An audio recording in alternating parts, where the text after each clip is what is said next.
అడుగుతున్నాడు, నీ జీవితంలో ప్రతి దినం మొదటి గడియ నాకివ్వ. దేవుడు అడిగేది అది, నువ్వు ఇవ్వగలిగేది. కానీ మీరు పొద్దున్నే లేచిన తర్వాత ఏం చేస్తారు? గబగబా ఇలా కళ్ళతోనే ఇలా తడుగుతారు. ఎందుకు? దేనికోసం చెప్పండి నాకు. ఎంత బాగా చెప్పారు, ఫోన్ కోసం. దాన్ని ఇలాగే చూడాలి, గుడ్ మార్నింగ్ బంగారం అనేది చూడాలి, అప్పుడు కళ్ళు తెరుచుకుంటాయి. ఆ తర్వాత ఇంకెవరన్నా మెసేజ్లు పెట్టారేమో చూడాలి, ఆ మెసేజ్లోంటి 2 వీడియోల్లోకి వెళ్ళాలి. ఈలోగా గంట అమ్మో టైం అయిపోయింది అనుకో, బడికి వెళ్ళిపోతావు, లేకపోతే పనికి వెళ్ళిపోతావు, ఆఫీస్కి వెళ్ళిపోతావు, సాయంత్రం అయిపోద్ది, ఏదో సీరియల్ వస్తూ ఉంటుంది, లేదా ఐపీఎల్ వస్తూ ఉంటుంది, చూస్తూ ఉంటావు. రాత్రి అయిపోతే ఇంకా పడుకోవాలి. పడుకోవడానికి మోకాలు వేస్తావు, 1 కాలే 2 కాలు కదా, ఒకటి ఇలా పడుకొని ఉంటుంది, ఒకటేమో ఒంగు ఉంటుంది అనమాట. ఇలా పడుకొని, ప్రభా చాలా టైర్డ్ అయిపోయింది, చాలా బిజీగా ఉంటాను, నీకు తెలిసిందే కదా, రేపు పొద్దున్న లేచి నీతో గడుపుతాను ప్రభా, ప్లీజ్ నువ్వు ఏమనుకోద్దు, పడుకుంటాను ప్రభా, గుడ్ నైట్, థ్యాంక్ యూ, పడుకుని పోయావు.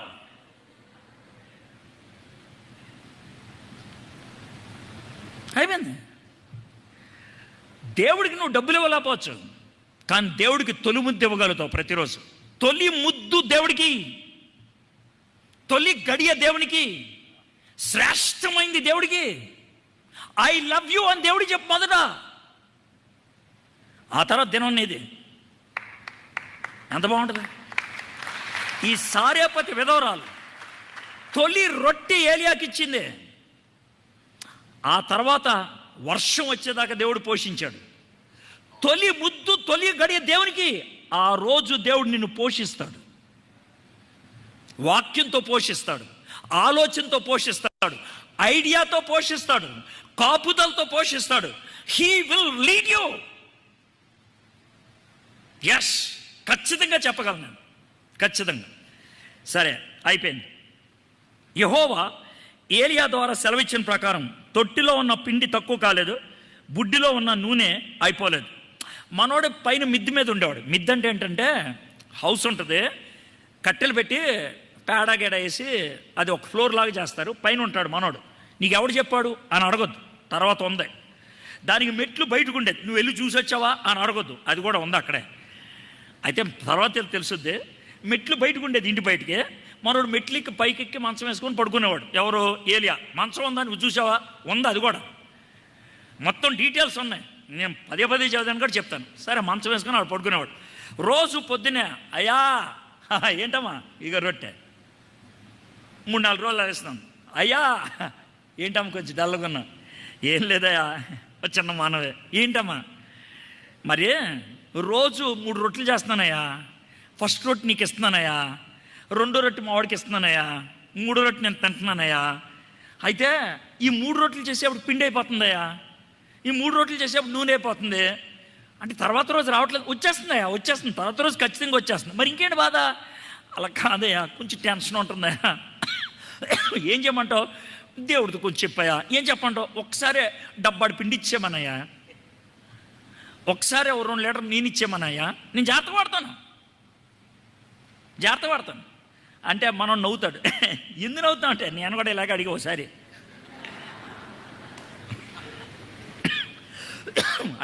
అడిగితే ఏం చేశాడు? కుదరదు, రోజు నా మీద ఆనుకోవాలన్నాడు. అవునా, సర్లేయ్యా. విశ్వాసం అంటురోగం.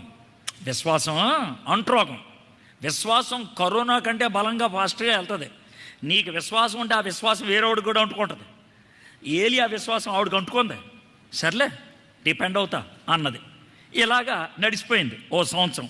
2వ ఘటన అయిపోయింది. ఒకటేమో కెరూతు వాగు దగ్గర, 2వది సారేపతి విధవరాలు. ఇప్పుడు 3వది ఎందుకు వచ్చేద్దాం. అటు తర్వాత ఆ ఇంటి యజమానురాలైన ఆ కుమారుడు రోగి అయి, అంటే జబ్బు వచ్చింది, ప్రాణము నిల్వ జాలనంత, అంటే కోమలాలకు వెళ్ళాడు, వ్యాధి గలవాడే. అది పరిస్థితి. మనోడు జబ్బు చేసింది, కోమలో కూడా వెళ్ళిపోయాడు, చచ్చిపోయాడు. రోజు రొట్టిచ్చేది. అయ్యా ఏమైంది? మౌడు చొరకు. అయ్యా ఏమైంది? మౌడు పోయాడు అంటున్నాడు. అయ్యా చాలు. ఓ రోజు అయ్యా. ఇది పరిస్థితి. అంటే నేను ఎందుకని ఇలా ఎనాక్ట్ చేస్తున్నానంటే, సడన్గా చచ్చిపోయాడు అనుకో, ఆ పూట ఒక్కటే ఎడితే అయిపోద్ది. జబ్బొచ్చి చస్తే రోజు రోజుకి ప్రాణం పిండేసినట్టు ఉంటుంది యదవదే. అలా జబ్బొచ్చి చచ్చిపోయాడు. అయితే జబ్బొచ్చి చచ్చిపోయినప్పుడు ఈమె రెండో డైలాగ్ చూడండి, 18 వచనం. ఆమె ఏలియాతో, ఓయ్ దైవజనుడా అంటే, ఇది మర్యాదతో అనేది కాదు.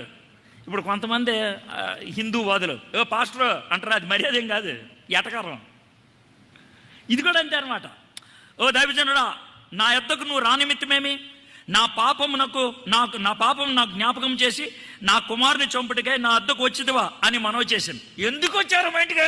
ఎందుకు వచ్చావు? ఏమైందమ్మా? నువ్వు రావడం బట్టే నా పాపం ఏంటి తెలిసింది అంటే, పాపం ఉందో అన్నట్లేగా. ఉందలే కానీ తెలియదు. అప్పుడు ధర్మాబెటర్ పెడితే నా జ్వరం తెలిసేది, అంతకుముందు లేదా ఉందే. ఇప్పుడు చాలామంది ఎలా ఉంటుందంటే, డాక్టర్ గారి దగ్గరికి వెళ్తారు, డాక్టర్ గారు కొంచెం ఒంట్లో బాగాలేదంటే, అవునా చూడండి 104,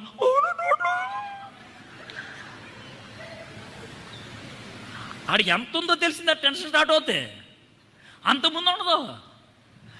కరోనా ఉంటుంది, కరోనా పాజిటివ్ అని, కరోనా పాజిటివ్ అంతకుముందు కూడా ఉందిగా.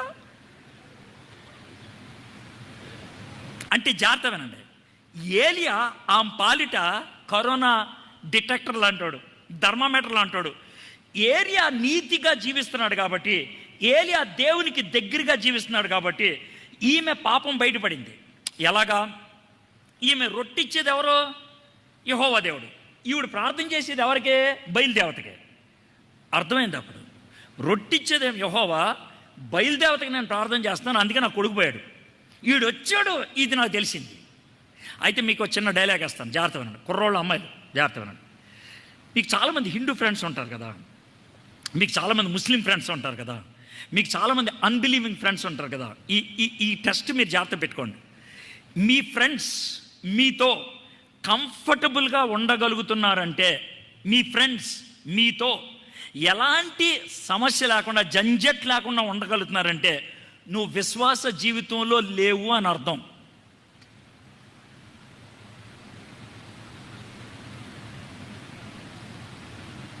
సైలెంట్గా ఆలోచించుకోండి. ఆడొచ్చాడ్రా, ఇక మాట్లాడలేం మేము. ఆడొచ్చాడ్రా, ఇక కటింగ్ కొట్టలేం మనం. అది వచ్చిందిరా, ఇక మనం సైలెంట్ అయిపోవాలి అని అన్నారనుకో, వెరీ గుడ్. నువ్వు వచ్చిన తర్వాత కూడా డైలాగులు కంటిన్యూ అవుతున్నాయి అంటే, నువ్వు వచ్చిన తర్వాత కూడా యథవేషాలు కంటిన్యూ అవుతున్నాయి అంటే, నువ్వు వచ్చిన తర్వాత కూడా వాళ్ళల్లో ఏ మాత్రం భేదాభిప్రాయాలు లేవంటే, నువ్వు తేడాగాడివి.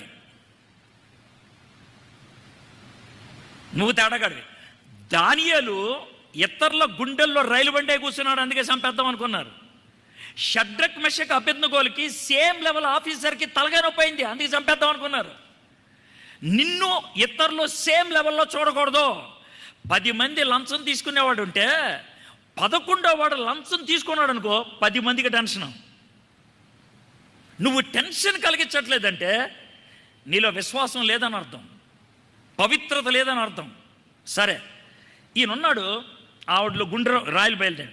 అతడు, నీ బిడ్డను నా చేతికిమ్మని చెప్పి ఆమె కౌగిట్లో నుండి వాడిని తీసుకొని తానున్న, ఇప్పుడు చూడండి నెక్స్ట్ వర్డ్ ఏంటి? తానున్న, నీ ఇందాక నుంచి పైన అన్నాడు చూసా, అందుకని పై అంతస్తు గదిలోనికి పోయి తన మంచం మీద, అంటే మనోడికి ఒక మంచం ఉంది కదా, అందుకని మంచం మీద వాణ్ణి పరుండబెట్టి, ఇది ఆయన చేసిన పని, పడుకోబెట్టి. ఆయన చేసిన ప్రార్థన ఖతర్నాక్ ప్రార్థన అండి, ఖతర్నాక్ ప్రార్థన. ఏమన్నాడంటే, యెహోవా నా దేవా, నన్ను చేర్చుకొనిన ఈ విధవరాలు కుమార్ని చంపునంతగా ఆమె మీదకు కీడి రాజేసిదివా అని యెహోవాకు మొర్రపెట్టి. ఇది కోపాన్ని కక్కటం అంటారు. మీలో చాలామందికి ఇది నేర్చుకోవాల్సిన విషయం. కోపాన్ని కక్కటం అంటారు. యథార్థమైన ప్రార్థన గుండు లోతుల్లోంచి వచ్చేది. అంటే మనోడు చేసిన, దేవా ఏంటి అమ్మాయిని చంపేశావు, వాళ్ళ కొడుకునే, ఈ అమ్మాయి గారు ఫుడ్ పెట్టేది ఎవరుకుంటున్నా, నువ్వు అమ్మాయిని చంపేసి అబ్బాయి కొడుకుని చంపేసి. ఇది ఆయన ప్రార్థన. అర్థమైందా మీకు? ఇది ప్రార్థన, ఇది ప్రార్థన, ఇది ప్రార్థన, ఇది ప్రార్థన. ఇలా చాలామందికి తేడా అనిపిస్తొచ్చు. నేను మీకు 2 ప్రార్థనలు వినిపిస్తాను చూడండి.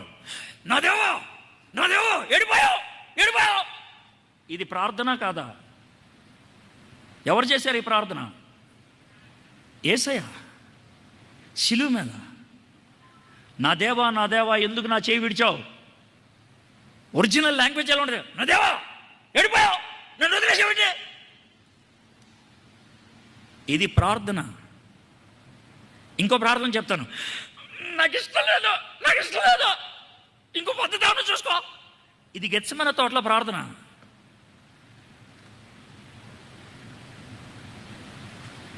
ఇది గుండె లోతుల్లోంచి వచ్చే ప్రార్థన అండి. మీరేమనుకుంటారంటే ప్రార్థన అంటే అబ్బో నాకు చేయటం రాదనుకుంటారు. అంటే డైలాగులు చెప్పడం రాదని అర్థం. మహోన్నతుడా, సర్వశక్తిమంతుడా, ఇయా ప్రార్థన. ఇది పర్ఫార్మెన్స్.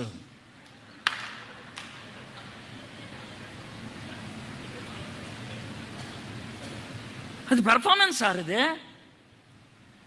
గుండె లోతుల నుంచి వచ్చేయాలి. దేవుడితో మనం ఫ్రెండ్స్తో ఎలా మాట్లాడాలా? దేవా ఇప్పుడు ఇలా చదువుతున్నాను, ధ్యానం చేస్తున్నాను, నాకు సాయం చేయి, ఇలా ఉండాలి. కానీ నువ్వు పౌరాణిక సినిమాలలో అవురా, ఎచ్చట నుండి వచ్చిదివి, ఎచ్చటకు వెళుతుంటివి, ఇదా ప్రార్థన? కాదు. మీరు అది ప్రార్థన అనుకోవద్దు ప్లీజ్. దేవుడికి ఇష్టమైంది ఏంటి తెలుసా? ఇక్కడేముందో పెదాల మీదకి అది రావాలి. జో దిల్ పే హై ఓ జబాన్ పే ఆనా. అది గుండెల్లో ఉన్నది పెదాల్లోకి రావాలా. అంతేగాని ఎక్కడో పెట్టుకుంటే కాదు, అస్సలు కాదు. అప్పుడు దాకా పచ్చి బూతులాడి ఆ ప్రభువా నీకు స్తోత్రం అన్నట్టు ఇదొకటే అంటాడు. అది ఎండా. ఏలియా ఒరిజినల్గా తనకున్న భారం చెప్పాడు. ఎందుకు చెప్పేసేయండి, ఈవిడే కదా నన్ను చూసేది, ఈవిడ దగ్గరగా నువ్వు తెచ్చింది. నచ్చింది నాక. కీర్తనలు చాలా చూడండి, నా చుట్టూ కుక్కలు ఉన్నాయి, నన్ను చంపేస్తున్నాయి, నన్ను ఎందుకు వదిలేసి వెళ్ళిపోయావు. ఇలాగే ప్రార్థన చేశాడు దావీదు. విన్నాడు దేవుడు, విన్నాడు.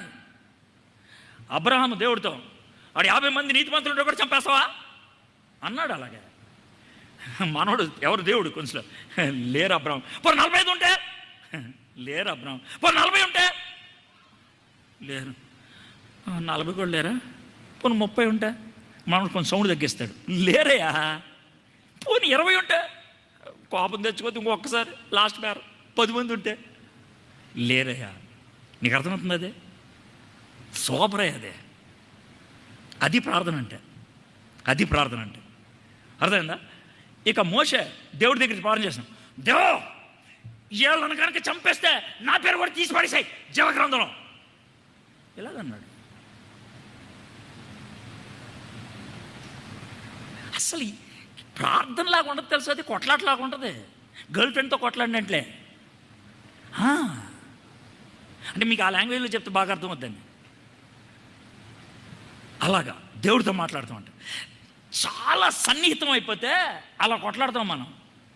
నాకు ఇవ్వకపోతే నేను మాట్లాడను అని అంటావే, అలాగనమాట. అంత సన్నిహితంగా. సరే మనోడు అలాగా అనేసేసి ఇప్పుడు 21 వచనం. ఈ చిన్నవాని మీద ఆ చిన్నవాని మీద ముమ్మారు తాను పారు చాచుకొని, యెహోవా నా దేవా నా మొర ఆలకించి ఈ చిన్నవానికి ప్రాణం మరల రానిమ్మని యెహోవాకి ప్రార్థింపగా. ఇది విని ఇది చదివి, ప్రభా చచ్చిపోయేవాడిని బతికించమని అడగొచ్చా అనే ప్రశ్న వచ్చింది నాకు.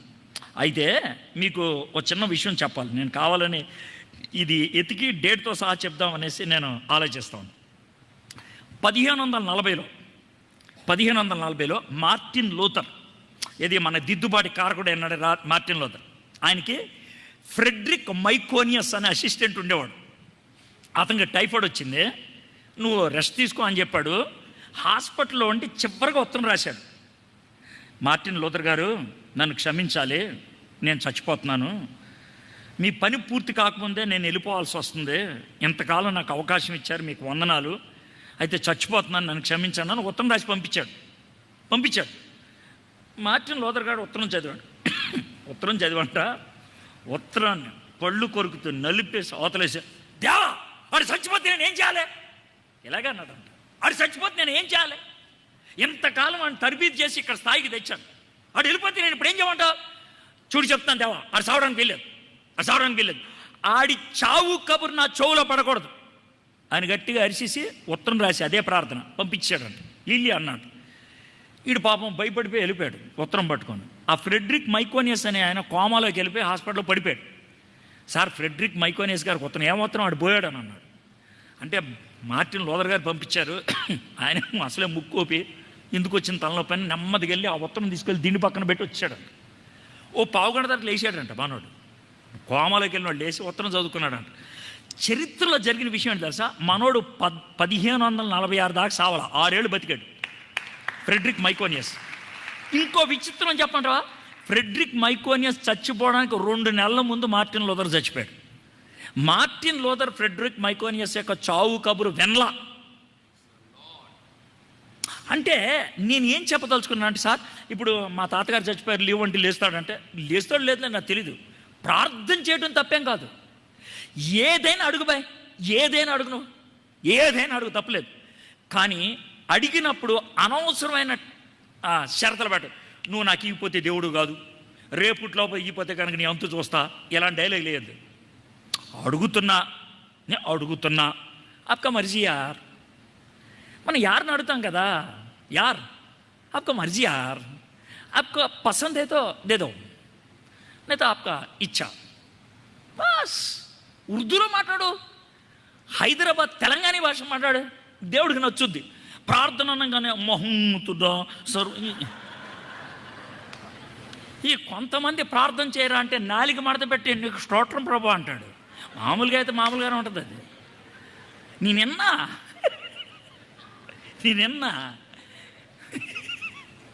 ఎందుకు వచ్చిందా డ్రావా? మామూలుగా మాట్లాడు, దేవునితో ఫ్రెండ్తో మాట్లాడు. మనోడు ప్రార్థన చేశాడు. ఏమైందంటే 22వ వచనం నాకు ఖతర్నాక్ అనిపిస్తుంది. అసలు నాకు బాగా అనిపించేది. యెహోవా ఏలియా చేసిన ప్రార్థన ఆలకించి. అసలు దేవుడు ఎంత మంచోడు చూడు. అంటే ఆయన ఎలా రాసుకున్నాడంటే, ఇప్పుడు కొన్నిసార్లు కూతురు ఏదైనా చేసిందనుకో, కూతురు ఏదైనా చేస్తే తండ్రి ఉబ్బి తబ్బి అయిపోతాడు. మొన్న నా పుట్టినరోజు అయింది, 60th బర్త్డే, మొన్న మే 18న. అయితే నా కూతుర్లు ఇద్దరు నా కోసం కేక్ కొనుక్కొచ్చారు. వాళ్ళ డబ్బులు ఎవడి? నాయే. ఆడ సంపాదన ఏమన్నా ఉందా లేదా? నా డబ్బులే. వాళ్ళు సూట్ కొనుక్కొచ్చారు, నా డబ్బులే. నా క్రెడిట్ కార్డు నా జోబులోంచి లేపుకెళ్ళి దాంతో సూట్ కొనుక్కొని కేక్ కొని వచ్చి పప్పా ఇదిగో అని అన్నారు. నేను ఆ టైంలో ఎందుకు కొన్నారు అని ఏమన్నా కౌగులించుకొని ముద్దు పెట్టుకొని నా పిల్లలు కొనిచ్చింది అని చెప్పా. నేను చెప్పామాట, నా పిల్లలు కొనిచ్చింది, నా పిల్లలు తీసుకొచ్చిన కేక్, నా పిల్లలు కొనిచ్చింది, డబ్బులు నాయే. కానీ ఎంత ముద్దుగా అనిపించింది తెలుసా నాకు. ఒక సాధారణమైన తండ్రికి కూతురు కొనుక్కొచ్చిన సూట్ అంత ఆనందం ఇస్తే, ఆ పరలోకపు తండ్రికి దేవా అని అడిగినప్పుడు ఎలా చెప్తా తెలుసా? మా పాప అడిగింది అందుకే ఇచ్చేసా. ఆ డైలాగ్ ఎలా ఉంటుంది చూడండి. మావాడు అడిగాడు, కాదని లేకపోయాను అందుకే ఇచ్చేసా. నీకు అర్థమవుతుందా? అదే ఆ రిలేషన్ అర్థమవుతుందా? ఆ రిలేషన్ అది ఎంత మధురంగా ఉంటుంది తెలుసా? అసలు అద్భుతం అండి. That is how God speaks. ఏలియా అడిగాడు అందుకే ఇచ్చేసా. అది అక్కడ రాసింది. యెహోవా ఏలియా ప్రార్థన ఆలకించి, ఏలియా చేసిన ప్రార్థన ఆలకించి ఆ చిన్నవానికి ప్రాణం మరలా రానిచ్చినప్పుడు వాడు బ్రతికిన. అంటే ఆల్మోస్ట్ దేవుడు ఎలా అంటున్నాడంటే తెలుసా, నేను ఏలియా బాంచాను అంటున్నాడు. ఆల్మోస్ట్ ఆయన అన్నాడు నేను ఇచ్చేసా. అంటే అసలు ప్రేమ ఏ స్థాయిలో ఉన్నదో ఆలోచించుకోండి. దేవుని ప్రేమ. ప్రాణం ఇచ్చాను నేను వాడికి, మళ్ళీ ప్రాణం. అంతకంటే హై లెవెల్ ఇంకెక్కడికి వెళ్తుందండి? చచ్చిపోయినా లేబా. అది విశ్వాసంలో పాఠంలో లాస్ట్ లెవెల్ అనమాట. ఇది 3వ లెవెల్. ఏలియా చిన్నవాడిని తీసుకొని గదిలో నుండి దిగి, అంటే మనోడు పైనుంచి దిగాడు, ఇంట ప్రవేశించి, అంటే మెట్లు బయటకు ఉన్నాయి అందుకే లోనికి వెళ్ళాడు, వాని తల్లికి అప్పగించి ఇదిగో నీ కుమారుడు, వాడు బ్రతుకుచున్నాడని చెప్పగా. ఇది 3వ డైలాగ్. మొదటి డైలాగ్, నీ దేవుడు నాకు పిండి లేకుండా చేశాడు. 2వది, ఒరే ఎందుకు వచ్చి సచ్చావురా నా బతుకును బయట పెట్టడానికి. ఇది 2వ డైలాగ్. ఇప్పుడు 3వ డైలాగ్ చూడండి ఆవిడది. ఆ స్త్రీ ఏలియాతో, నీవు దైవజనుడివై ఉన్నావనియో, నీవు పలుకుచున్న యెహోవా మాట నిజమనియో ఇందుచేత నేను ఎరుగుదును. మొదటి డైలాగ్ నా తప్పు, మీ దేవుడు నిజం. రెండో డైలాగ్ నా తప్పు, నువ్వు దైవజనుడివే. 2 డైలాగులు కొట్టుపడేసింది మూడో దాంతో. అవునా కదా? ఎందుకు మారిపోయింది? ఏలియా ప్రసంగాలు ఏం చేయలా. ఏలియా చేసిందల్లా పవిత్రంగా జీవించాడు. ఆ మధ్యన దేవునితో సన్నిహితంగా జీవించాడు. చాలా సందర్భాల్లో మన ఫ్రెండ్స్ మారేది మన మాటల్ని బట్టి కాదు, మన ప్రసంగాలను బట్టి కాదు, మన ప్రవర్తన బట్టి. ముఖ్యంగా ముస్లింలు ప్రసంగాలకి మారరు, బతుక్కి మారతారు. నీ బతుకుని చూసి మారాలి. దేవుడు నిన్ను ఏలియాలాగా నీ ఫ్రెండ్స్ మధ్యన వాడుకుంటాడు. దేవుడు నీ కాలనీలో వాడుకుంటాడు, మీ కుటుంబంలో వాడుకుంటాడు, మీ సంఘంలో వాడుకుంటాడు, మీరు ఉద్యోగం చేసే వాడుకుంటాడు. ఎక్కడ ప్రసంగం చేయకపోవచ్చు. 3 సంవత్సరాల ప్రసంగం చేయలే ఏలియా, కానీ ఒక విధవరాలు మారటానికి కారకుడయ్యాడు ఆయన. మేబీ నువ్వు కూడా అలాగే అవుతావు. దేవుడు ఈ విధంగా ఏలియా జీవితాన్ని పెంచుకుంటూ వచ్చాడు, విశ్వాసంలో పెంచుకుంటూ వచ్చాడు. ఈ విధంగా 36 నెలలు ఏలియాని పెంచి పోషిస్తే తర్వాత వచ్చేది 18వ అధ్యాయం. కర్మేలు పర్వతం మీదకి వెళ్ళాడు.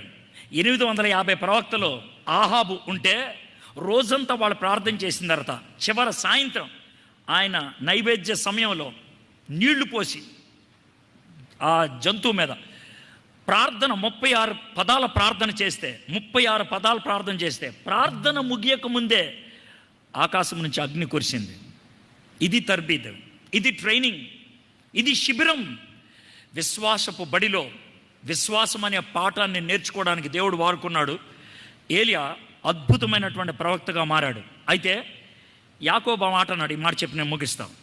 ఏలియా మన వంటి వాడే. ఎందుకన్నాడు ఆ మాట? 18వ అధ్యాయంలో శిఖరానికి ఎక్కాడు, 19వ అధ్యాయంలో లోయలోకి వెళ్ళిపోయాడు. జెజిబేల్ చెప్పిన మాటకి భయపడి ఆహాబు రాజు ముందు నిలబడిన ఏలియా జెజిబేల్ చెప్పిన మాటకి భయపడి బద్రి వృక్షం కింద కూర్చొని నన్ను చంపే ప్రభా అని భయపడ్డాడు. బైబిల్లో ఏలియా చేసిన ప్రార్థన ఒకే ఒక ప్రార్థన దేవుడు జవాబు ఇవ్వాల. ఏంటది? నన్ను చంపే ప్రభా, చచ్చిపోకుండా పరలోకానికి వెళ్ళాడు. కానీ ఎందుకు బైబిల్లో ఆ మాట రాశాడు తెలుసా? ఏలియా కర్మేలు పర్వతం మీద ప్రార్థన చేస్తే అగ్ని కురిసింది, వర్షం కురిసింది. అదే ఏలియా దేవునితో కనెక్షన్ తెంపుకుంటే జెజిబేలు ముందు భయపడి తోక ముడుచుకొని కూర్చున్నాడు. దేవుడితో కనెక్షన్ తెంపుకోవద్దు, దేవునితో కమ్యూనికేషన్ తెంపుకోవద్దు. దేవునితో కమ్యూనికేషన్ ఉంటే కనుక నీకు కరేజ్ ఉంటుంది. అంత పౌరుషం కలిగినటువంటి ఏలియా పిరికివాడిగా ఎందుకు వెళ్ళిపోయాడు? తన కరేజ్, ధైర్యం కమ్యూనికేషన్ మీద ఆధారపడి ఉంది. మై ఫ్రెండ్స్, హైదరాబాద్, సికింద్రాబాద్ పట్టణంలో, తెలంగాణలో కరేజియస్ ఎలైజాల్లాగా మీరు అవ్వాలంటే కమ్యూనికేషను ఈ 2 చాలా ప్రాముఖ్యం. ఉంటే దేవుడు మిమ్మల్ని వాడుకోవడానికి ఇష్టపడుతున్నాడు. దేవుడికి మీరు కావాలి, అందుకే తీసుకొచ్చారు. 17వ అధ్యాయం మీకు అర్థమైందో లేదో, ఈ 17వ అధ్యాయం ఒక్కదాన్ని మీకు వివరించడానికి 3 గంటలు పట్టింది నాకు. 3 గంటలు పొద్దున్న గంటన్నారా, ఇప్పుడు గంటన్నారా, 3 గంటలు. 3 గంటల ఈ అధ్యాయాన్ని మీకు వివరించడానికి నాకు కనీసం 20 గంటలు సిద్ధపడితే కానీ సాధ్యం కాదు. 20 గంటలు ప్రతి వారం శనివారం గంట సేపు నేను వాక్యం చెప్తాను ఆన్లైన్లో. బైబిల్ ఆది కాండం నుంచి ప్రకటన గ్రంథం దాకా 12 సంవత్సరాల్లో చెప్పాలనేది గురి. ఇప్పుడు నిర్గమాకాండం 26వ అధ్యాయానికి వచ్చా. గంట వాక్యం చెప్పడానికి 14 పేజీల నోట్స్ ప్రిపేర్ అవ్వాలి నాకు. 14 పేజీల నోట్స్ ఉంటే గంట మాట్లాడగలుగుతాను నేను. 14 పేజీల నోట్స్ ప్రిపేర్ అవ్వడానికి కనీసం 12 నుంచి 15 గంటలు పడుతుంది నాకు. 12 నుంచి 15 గంటలు ఒక ప్యాసేజ్ మీద కసరత్తు చేస్తే గంట వాక్యం చెప్పగలుగుతాను నేను మీ ముందు స్పష్టంగా చెప్తున్నా. నేనేదో పెద్ద తెలివిగా అనుకుంటున్నానేమో. కాదు. అంత కష్టపడితే కానీ ఇంత వాక్యం రాదు మీ ముందు. ఉత్తినే రాదు నాకు, రాదు. అలా కూర్చొని ప్రభా వాక్యం అంటే రాదు. కష్టపడతా, ధ్యానం చేస్తా, ప్రతి సెంటెన్స్ ఒక బుల్లెటే, ప్రతి మాట ఒక బుల్లెటే. ఫ్రెండ్స్, వాక్యం చదవండి, దేవునితో గడపండి, దేవుడు మిమ్మల్ని ఖచ్చితంగా వాడుకుంటాడు. May God bless you.